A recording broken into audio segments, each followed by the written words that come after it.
Thank you. Sorry if you cut off abruptly in your sessions there. Zoom can be rather rude in that respect. So thanks, Katia.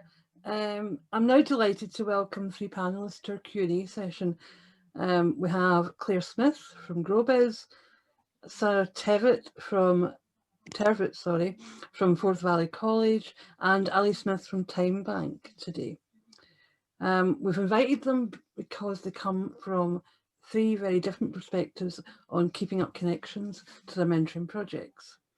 So we've asked them in advance, or warned them in advance. We're going to give them now 1 minute each to introduce their projects. So if you can go first, Claire, then Ali, followed by Sarah. Okay, over you go. You first, Claire. Hi. Good to speak to you all this afternoon. So I'm Claire Smith. I lead the mentoring programme for GrowBiz. We look after rural Scotland, basically, and we provide a mentoring service to anybody that has a business or thinking of starting up a business. And obviously the past 8 months have been really challenging for all of those businesses.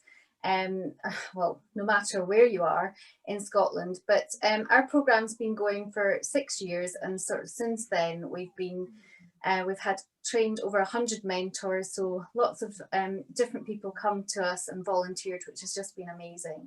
And obviously with the past 8 months we've had peaks and troughs of engagement with mentors and mentees, but in the past few months it's really taken off again, and we've just finished training a further 12 mentors, which is just fantastic.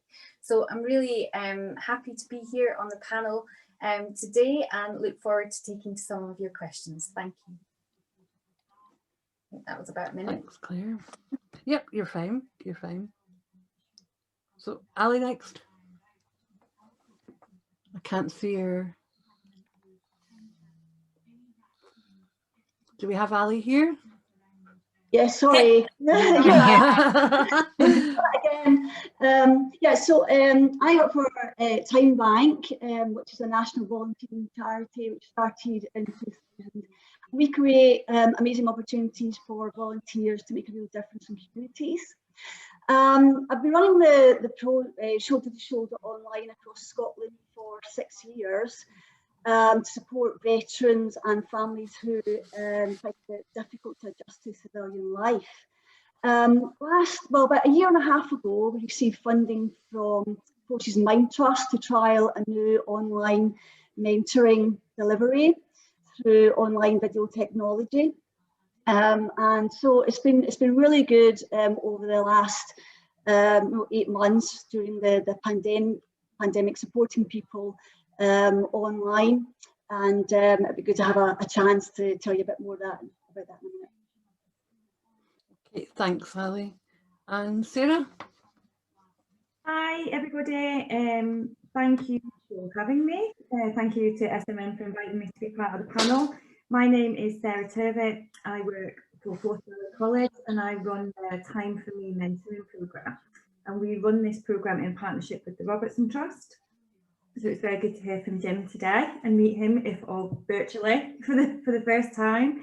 Trying to target students who are at college, who may be care experienced, who are young adult carers, or died in early multiple deprivation, recognising that they face significant barriers to successful and sustained education. Time for Me ultimate aim is to improve the experiences of education for those young people and to improve their educational outcomes and make sure that they're getting the most out of that opportunity that they can. And we do this by providing one-to-one mentoring support. I look forward to answering your questions. Thank you, Sarah. I don't know if any of you noticed, but I had to pop down there because an earbud popped out my ear onto the floor. Got it back. So I don't see any questions in the chat yet. So we're going to start with an SMN question.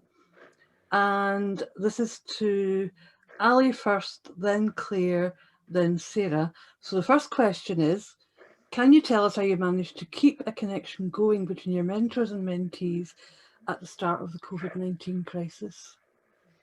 Well, we were, I'd already developed Children's Shoulder online before the lockdown.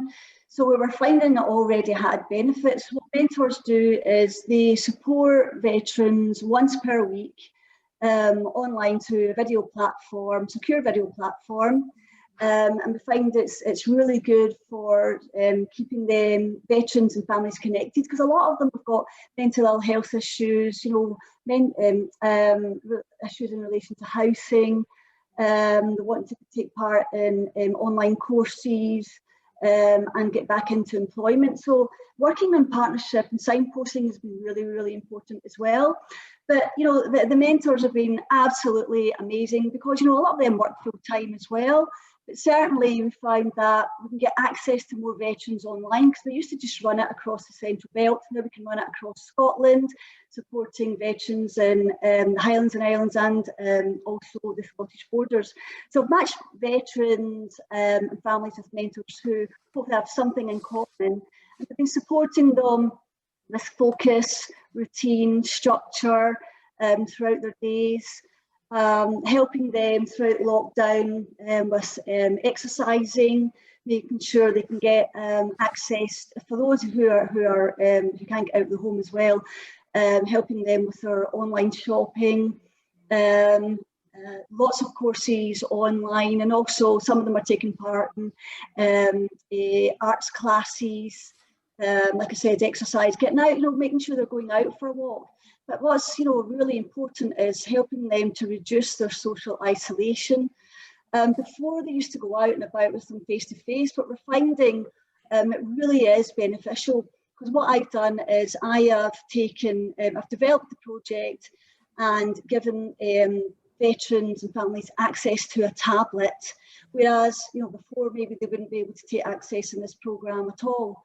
So, you know, it's been really beneficial. And what we're doing is we've been working with the Lines Between, who are external consultants.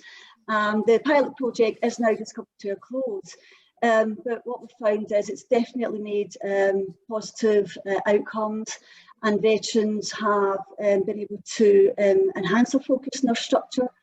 And we're just about finished the pilot, so the Lines Between will be showing their findings through a final report at the end of, well, probably in a couple of weeks. But we've also got, if you want to know more, we've got a video coming out as well, which is going to showcase the findings too.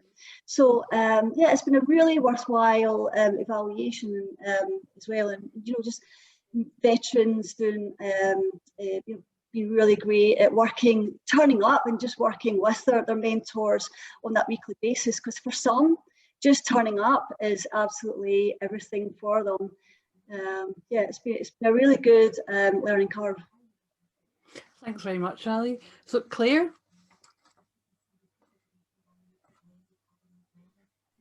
Claire, you're still muted. There we go, sorry. Yeah. That was planned, just to a test. A test.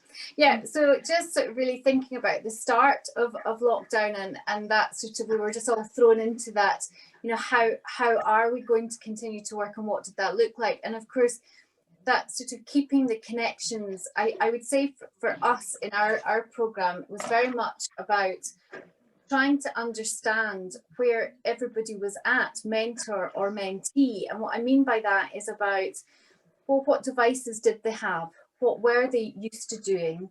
How comfortable were they doing something like this? This is desperately exposing from both sides.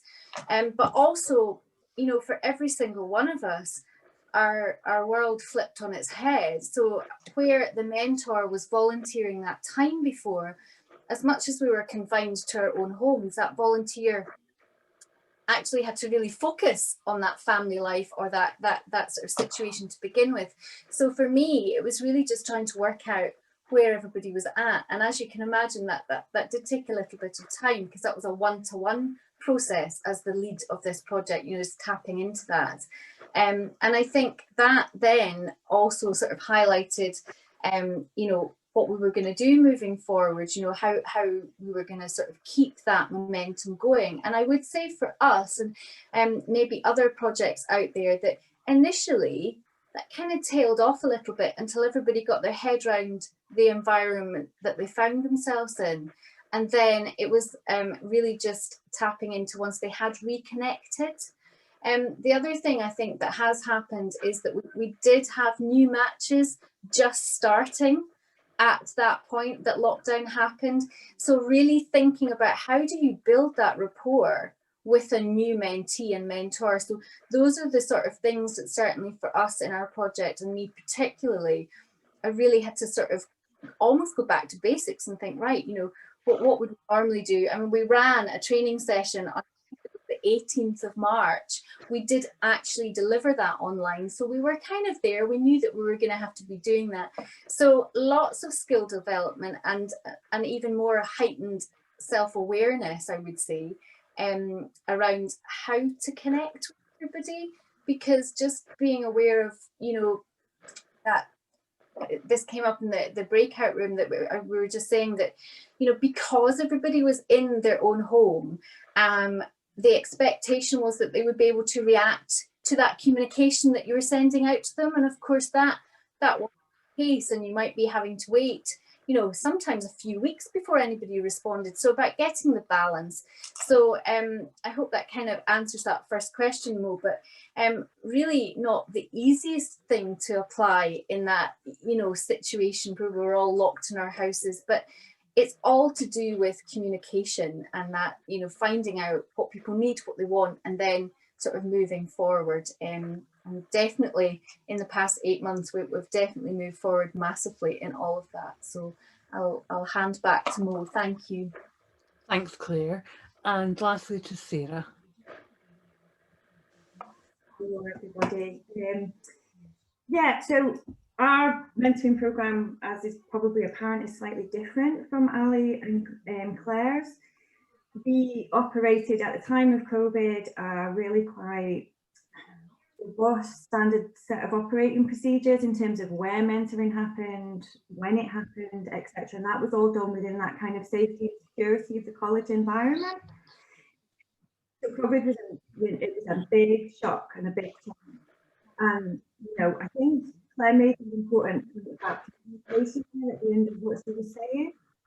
It was all about communication at the start and communication with the different stakeholders. You know, it was about going from this standardised approach to a more individualised approach, but one that required further risk assessment and inclusive risk assessment. And we had to look at digital access.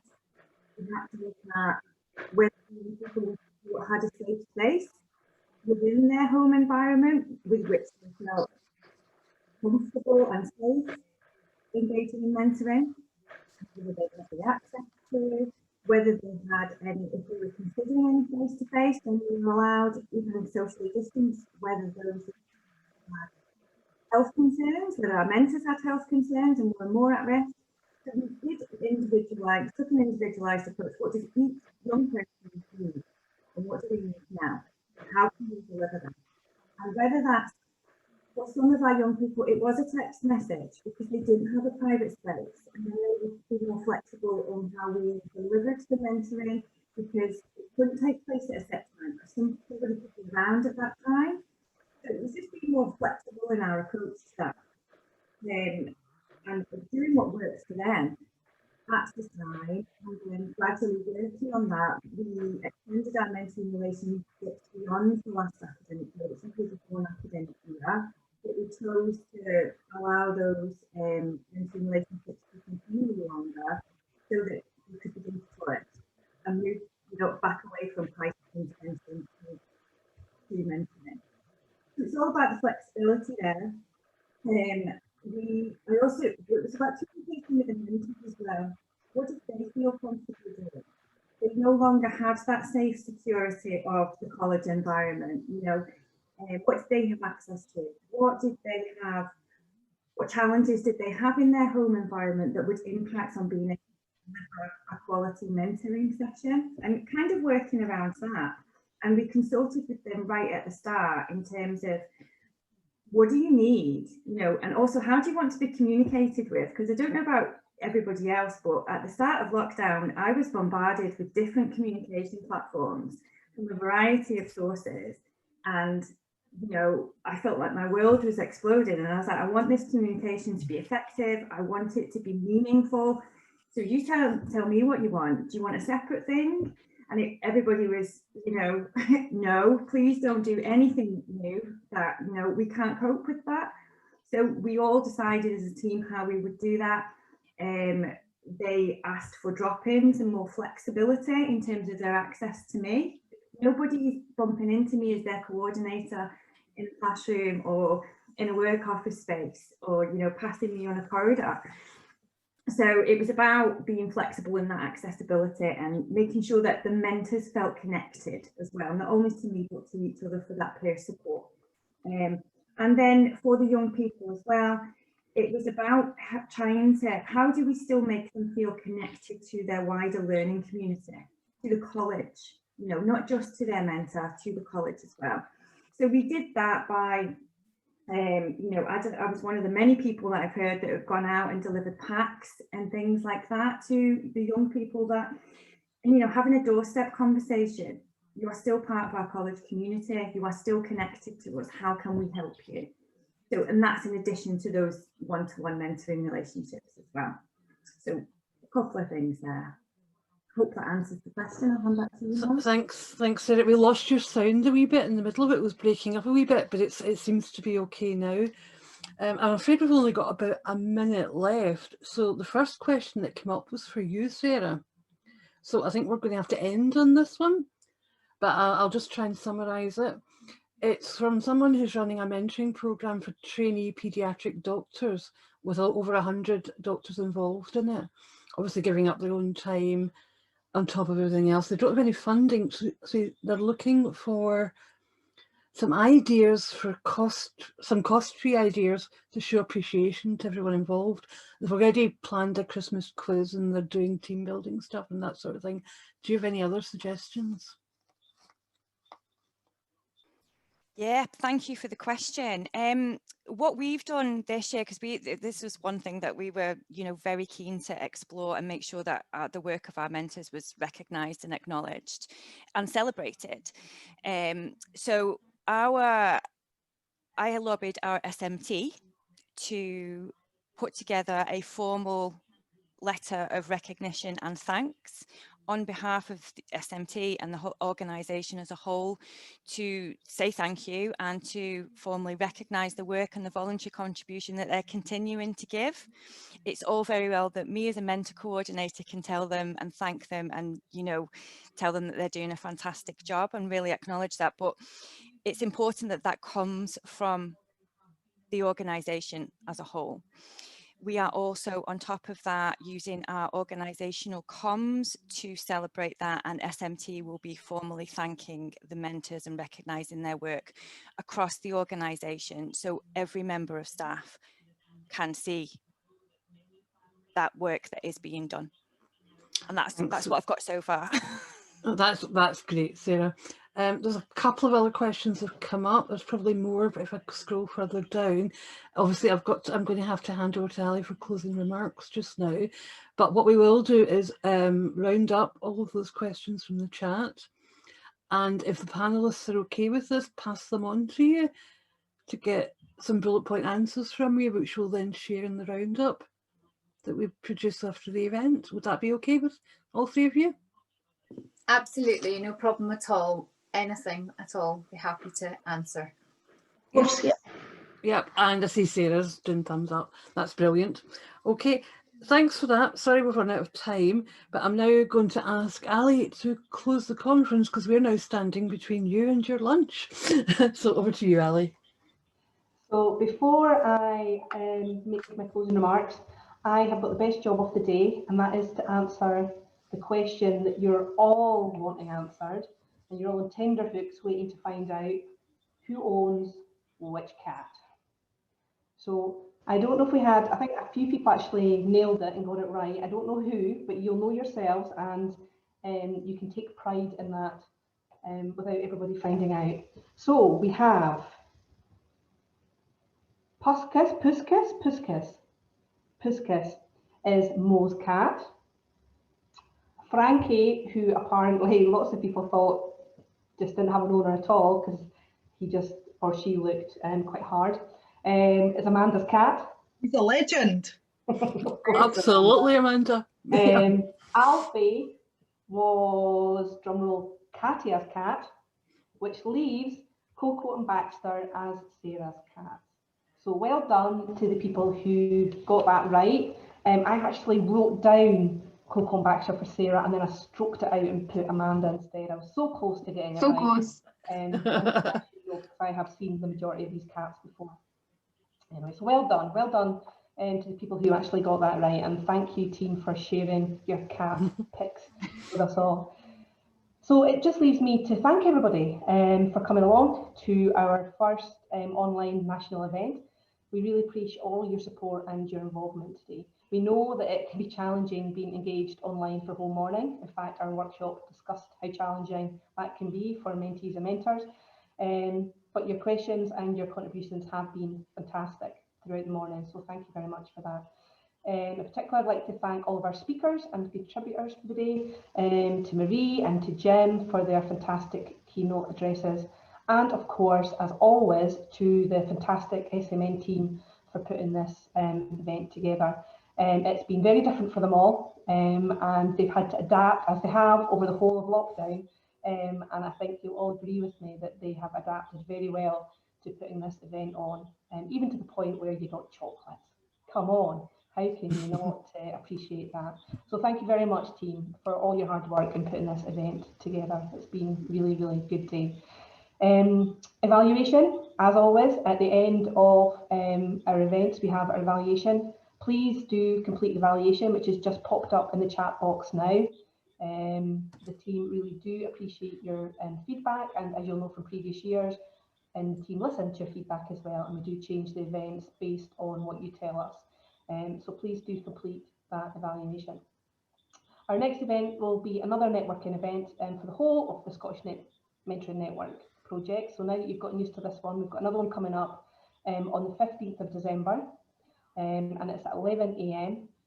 And this event will help you all to take stock of the year and reflect on how far we've all come, which is a very good thing to do at year end, especially this year. We hope to see you all again next year for what will hopefully be a national event in the same room together. I really want to see you all and have chats with you over coffee, as we have done in previous years. So thank you very much for all coming along, and we'll see you all again next year in the same room. Thank you very much. Bye. Thanks very much. Well done, everybody. Thank you. Bye-bye. Bye. Thanks, Bye. bye. Thanks, bye. Thanks, everyone. Thanks, everyone. Thank you. Thanks to all of you. Okay. Here. Bye. Bye.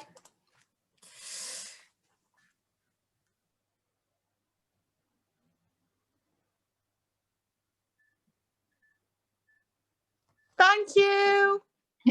Thank you. Take care. See you later.